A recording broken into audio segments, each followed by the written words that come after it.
Retorno à origem, à doutrina dos apóstolos.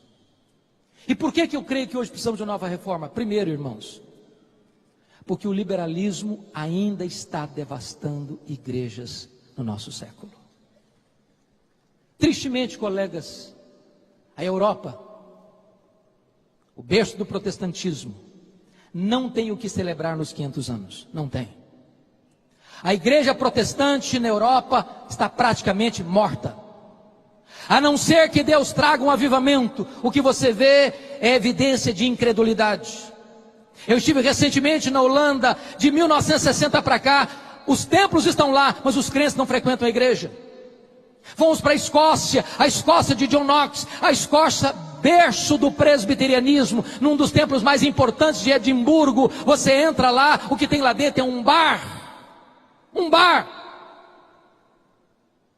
Você vai para a Inglaterra, a grande Inglaterra dos avivamentos de John Wesley, de George Whitefield, de William Carey, de William Wilberforce, de John Charles Ryle, de Charles Haddon Spurgeon, de Mark Lloyd Jones, de John Stott. Hoje a Inglaterra é o país de Richard Dawkins, o patrono dos ateus. Menos de 4% dos crentes frequentam a igreja evangélica na Inglaterra. Os nossos templos estão sendo vendidos e transformados em mesquitas, em bares, em museus, em teatros. Olha para a América do Norte, onde você tem tantas chamadas dead churches, igrejas mortas. As denominações históricas perdendo milhares de membros ano após ano, ano após ano. O que é dramático, irmãos, é que o liberalismo também chegou no Brasil. E nós temos denominações inteiras que já se capitularam à sedução mortal do liberalismo. Nós precisamos de uma nova reforma. Mas em segundo lugar, nós precisamos de uma nova reforma, meus irmãos, porque a igreja brasileira tornou-se uma igreja, em grande parte, sincrética, mística. A igreja do sal grosso, a igreja do óleo, a igreja do copo d'água em cima do rádio, a igreja da toalha suada, a igreja das mandingas, em nome de Deus. Precisamos de uma nova reforma. Precisamos voltar para a palavra de Deus. Precisamos voltar para as Escrituras. Precisamos de novos Luteros, precisamos de novos Calvinos, precisamos de alguém que seja disposto a dizer a verdade, ainda com toda a hostilidade do mundo.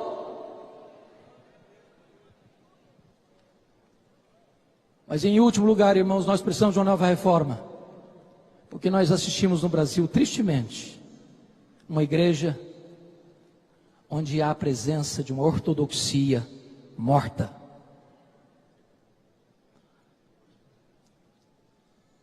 Tem teologia sim, e boa, mas não tem fervor. Não tem brilho nos olhos. Não tem fogo no coração. Tem luz na cabeça, mas não tem fogo no coração. As reuniões de oração estão no CTI, na maioria das nossas igrejas.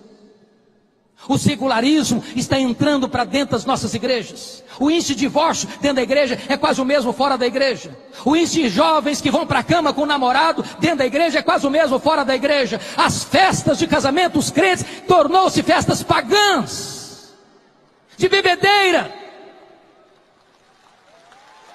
A não ser que a igreja evangélica se arrependa, a não ser que a igreja evangélica se volte para Deus em santidade, em quebrantamento, em arrependimento sincero. Nós precisamos disso para experimentarmos uma nova reforma e um poderoso reavivamento espiritual.